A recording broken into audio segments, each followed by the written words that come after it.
Guys, make sure to stay until the end. One common mistake, if you make that mistake, guys, we'll talk about what it is. It can actually cost you thousands of dollars in repairs. Stay with us, we'll explain what it is.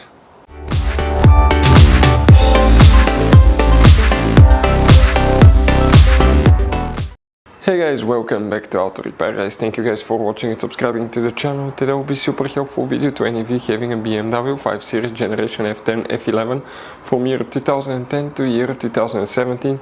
If you need to find where the upstream oxygen sensor, also known as upstream O2 sensor fuse, is located, which fuse controls it, where you can buy cheap parts, tools, fuses, relays at a good price, quick shipping, that way you do not waste money and time. Well, it's always a good idea to test fuses and relays. All that will be covered absolutely free for your convenience. Make sure you stay until the end. Before we start, let us tell you a little bit about us guys. Every single car we get here at the garage, we try to make at least 200 to 300 free repair videos guys. We take them completely apart, we show you how to do almost anything. Transmissions, engines, bodywork, codes, fuses. Why we do that? Because our mission at the shop is to save you guys as much money as we can. All we need in return, please subscribe to the channel, like the video, that way we can keep making these free videos. Now guys, we took pictures of every fuse box in that BMW, okay? Every fuse box, so we can clearly guys show you where everything is located, so you can clearly see the fuses, because otherwise they're hidden in places where practically we cannot get the camera. So we're going to show you one by one, okay? We have video about every single fuse, every single relay. So let's say you're in the middle of nowhere, you need to guys, okay, find where the fuel pump fuse is located. All you have to do, watch our video. It will take you probably guys less than 2 minutes, replace that fuse and you're back on the road. Otherwise you'll be stuck in the middle of nowhere guys. We make those videos for your convenience. Now we'll make video for every single fuse and every single relay guys, and we have more than 14,000 free repair videos on our YouTube channel. Check it out, they can save you thousands of dollars in future repairs. So guys, for the upstream oxygen sensors, which fuses we need to check. If you have a 4-cylinder, you have one upstream oxygen sensor. If you have a 6 or 8-cylinder engine, you will have 2 upstream oxygen sensors. We will demonstrate on this BMW 5 Series here.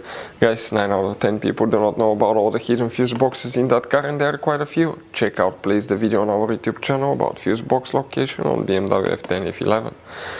Open the passenger door. Once you guys open the passenger door, open the glove box, and on the back side of it, on the right side, you have a cover. Once you open that cover, you'll get to a fuse box with a layout like this one here. Before we continue, let's explain quickly why it's always a good idea to test fuses and relays.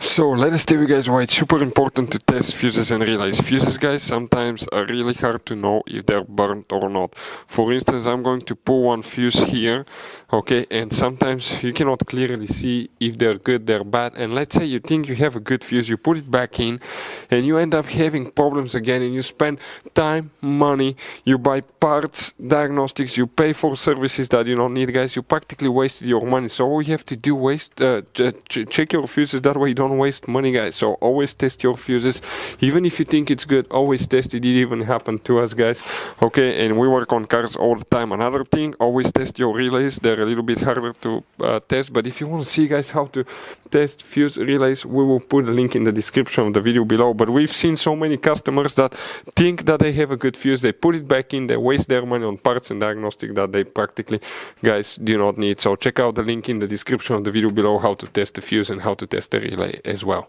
So guys, if you want to buy fuses, relays, parts, tools at a really good price, quick shipping as well guys, we're going to put a link in the description of the video below guys.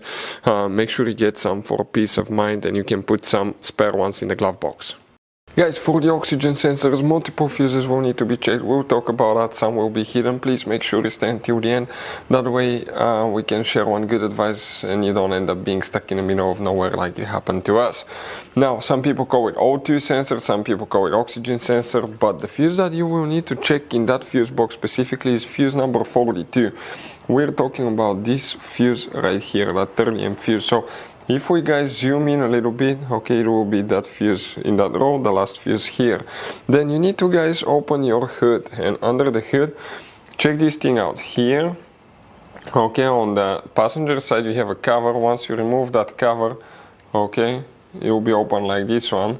And then guys, okay, that's the top view of it. You have multiple wires, and that's actually a fuse box here. Let me get a closer look, like this one. Now here you have integrated fuses, and relays that most people do not know about that. Most people think that if something goes bad here, you have to buy a new one, replace it. They're expensive, $200-300, but actually they're repairable in most cases, and we will make a video how to replace a fuse in that fuse box. When you open it, okay, depending on the model and the year, you may have a little bit of a difference, but you have up to 7 fuses and 3 relays right here. But what you will guys need to check, okay, check these fuses, okay. Often, depending on the year and the model, they may be in different order, but test all of them. If you have problems with the oxygen sensor, okay, you need to check those as well, because those are the hidden ones that most people do not know about. So you guys have all kinds of different fuses, relays, okay, in that car. So what we recommend, guys, okay, buy some spare fuses, relays, put them in the glove box for a peace of mind. One time we needed a replacement, we couldn't get one, okay, and we were stuck in the middle of nowhere. So always keep some spare fuses and relays in your glove box, guys. That way you don't end up being stuck in the middle of nowhere like it happened to us. Hopefully the video was helpful, guys. Thank you for watching and see you next time.